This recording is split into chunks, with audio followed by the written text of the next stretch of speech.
Welcome to the Simple Sophisticate podcast, where intelligent living is paired with signature style. I'm your host, Shannon Ables, and whether you're listening on your commute, exercising, working in the garden, or sitting down with a hot cup of tea or a café au lait, thank you for tuning in. Let's get started.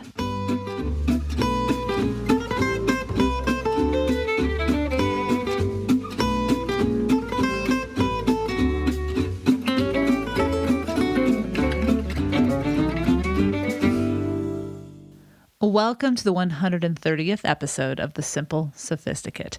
Today we're going to talk about confidence, but we're also going to talk about comfort and how it infiltrates so many areas of our lives. Also, in this week's Petit Plaisir, I have a French film I think you're going to love. It was a delight to watch a few days ago for myself, and I think you too will enjoy it. And hey, you can practice some of your French along the way. Don't worry, there's subtitles if you want them.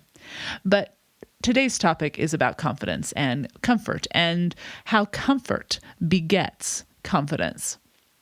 Today's topic began when I read an article in the New York Times Style magazine, and they were actually talking about beauty and makeup.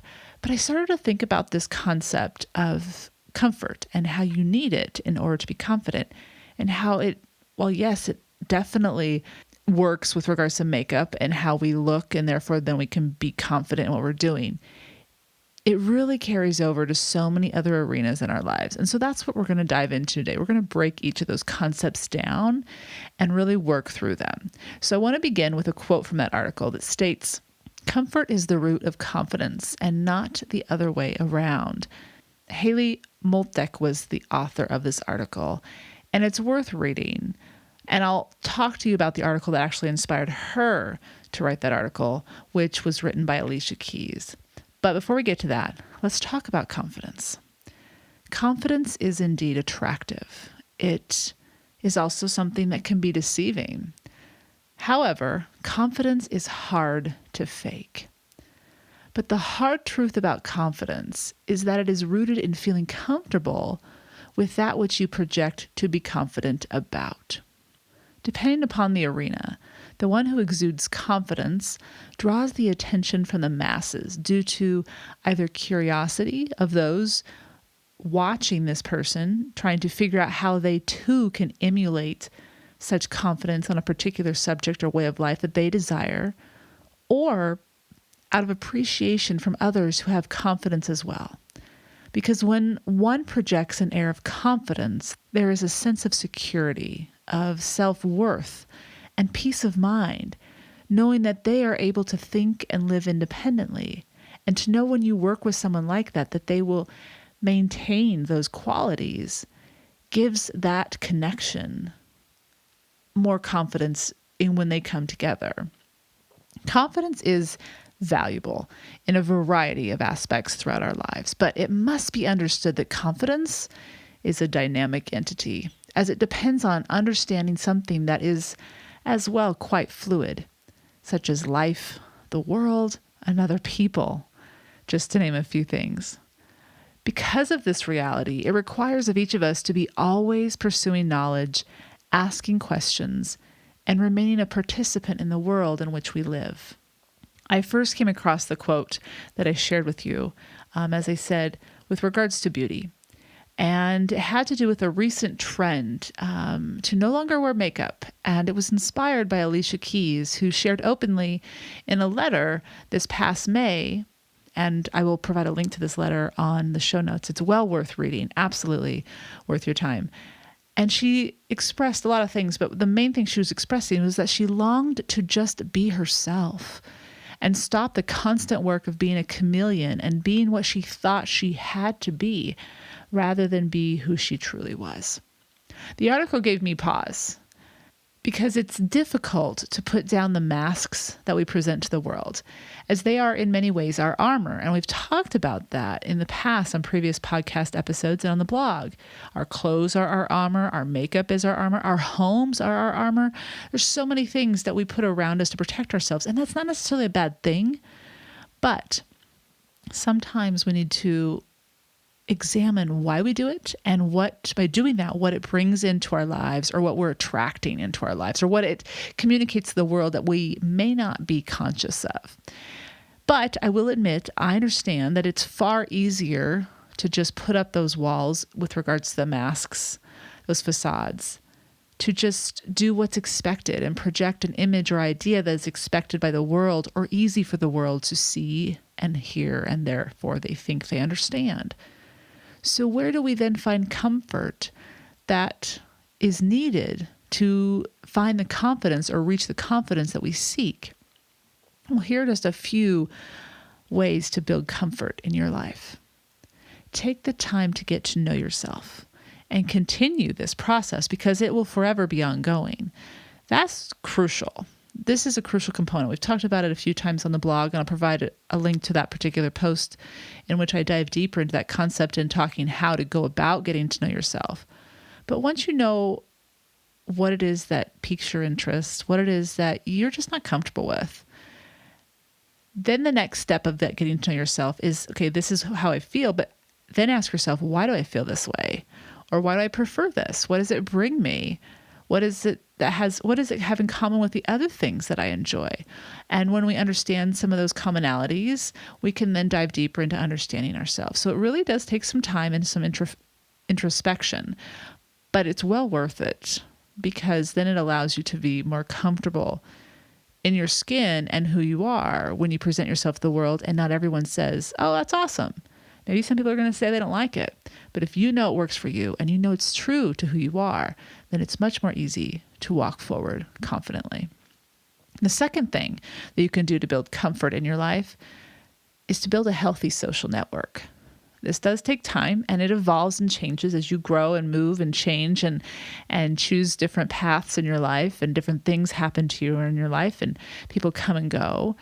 But the key is really to build those healthy and social healthy bonds so that when you need comfort, when you are trying and doing new things that you don't have a lot of confidence about, then you need to be able to go to certain people and trust that you can just relax and be yourself and know they have your back. Some of these relationships take a long time to build. Some of them are going to be new and you just know, but the key is to know what you're looking for and what it means to be in a healthy relationship, friendship, romantic relationship, in a collegial relationship, neighborhoods, things like that. And I'll provide a link to a post that I wrote in depth about how to build this on the show notes. The third thing you can do to build comfort is to stretch yourself. Now, this may sound counterintuitive, but think about it for a second. The only way to build confidence is to gain knowledge. And the only way to gain knowledge that you don't already possess is to stretch outside your comfort zone. I was just talking about this concept with someone recently, and it is truly a paradox, this idea that in order to gain confidence, we must go where we're not confident.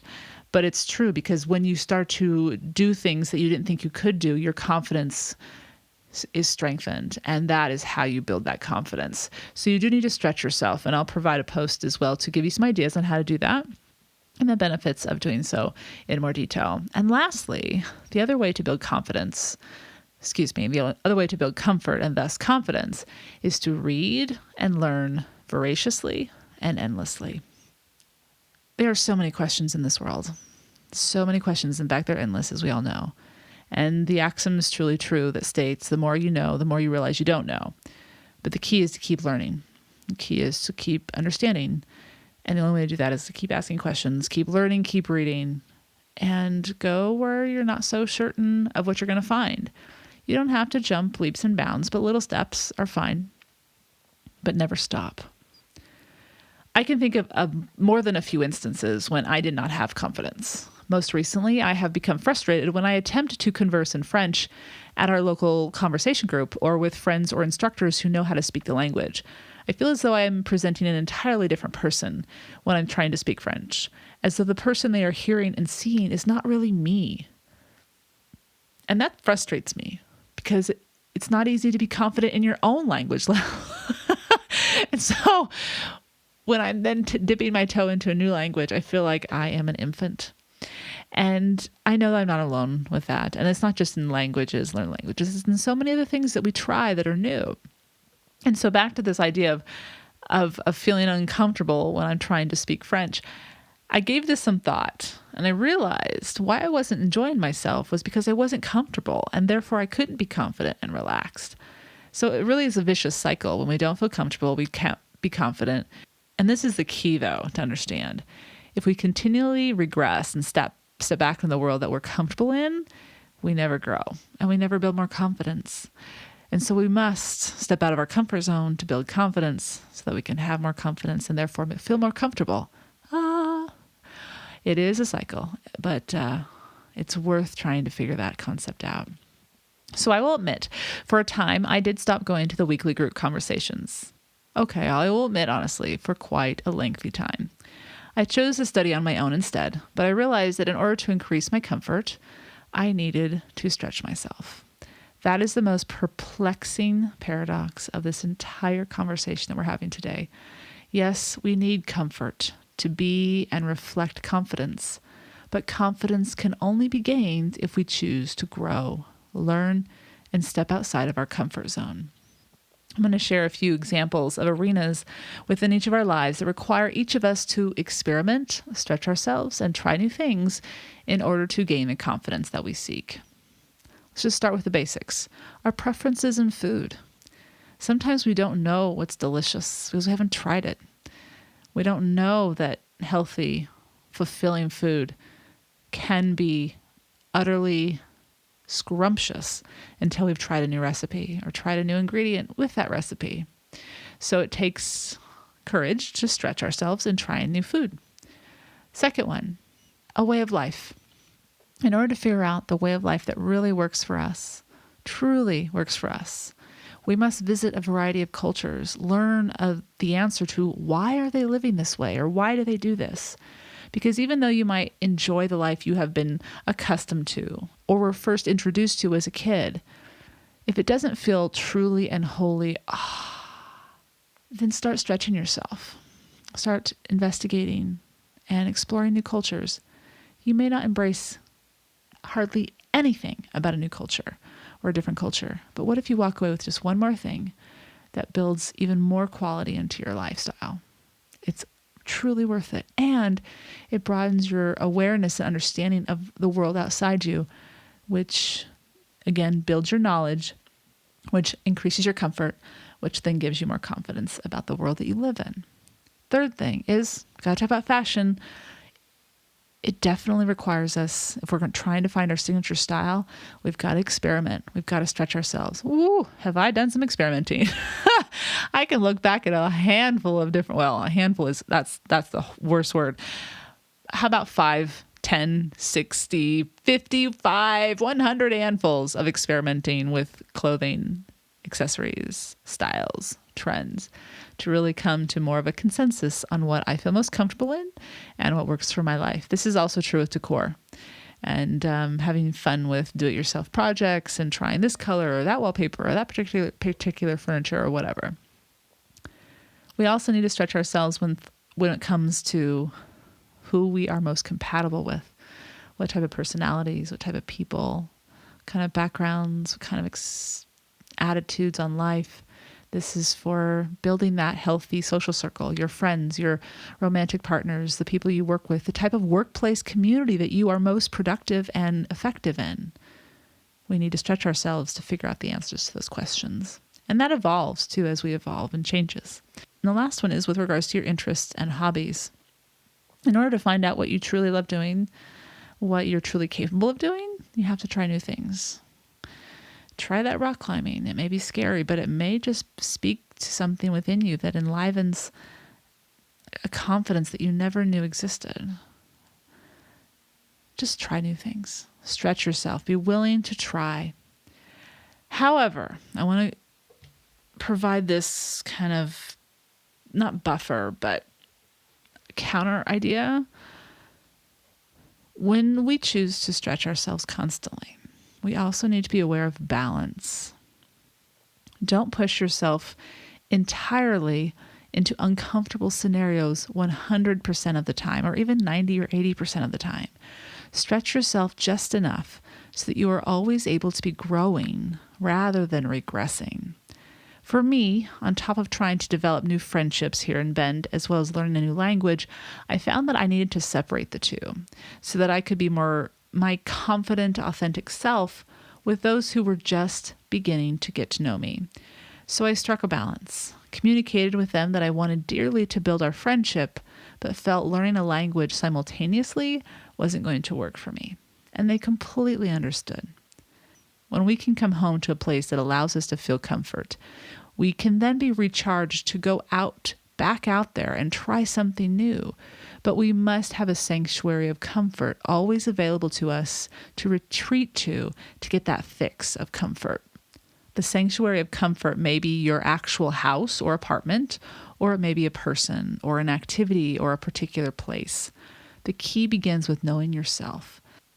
Not only knowing what you like and dislike, what makes you feel comfortable and uncomfortable, but why you feel and prefer what you do. So going deeper.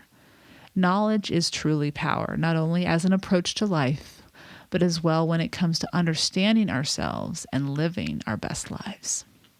I'll provide a couple of posts from the archives that really deal with this more in a particular way. So, for example, I'm going to share a post about confidence and how to gain it with regards to the comfort component, but also benefits to having confidence in your life. I'm also going to talk about ways that you can nurture who you truly are. So that courage to truly be yourself. I'll provide a few others as well. So stop by the show notes, thesimplyluxuriouslife.com/podcast 130, and you can find all of those.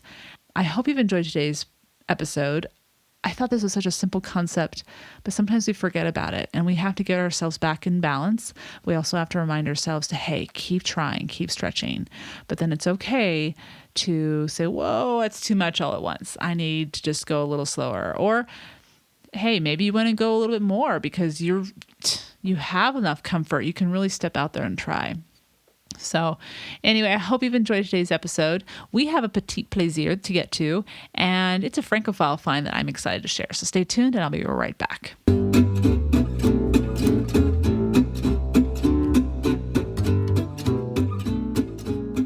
Welcome back. So today's petit plaisir is a French film titled, well, here it is in English. It's Blind Date. Un peu, beaucoup, aveuglement. So a little, a lot, blindly. This film was released in 2015, and it stars Melanie Bernier and Clovis Cornillac. And I don't know if I pronounced those correctly, but I did my best. Anyway, it's a lighthearted romantic comedy, and it is in French. And I provide the trailer on today's show notes, so you can take a look at it. But I've been wanting to watch it for a while, and it finally became available on Netflix. And so I watched it last weekend, and it was just bubbly and light, cheesy in some parts, and a fairy tale ending. So don't worry, you're not going to be disappointed at the end. But it's delightfully simple, but also gives great food for thought with regards to how or what we're attracted to in someone.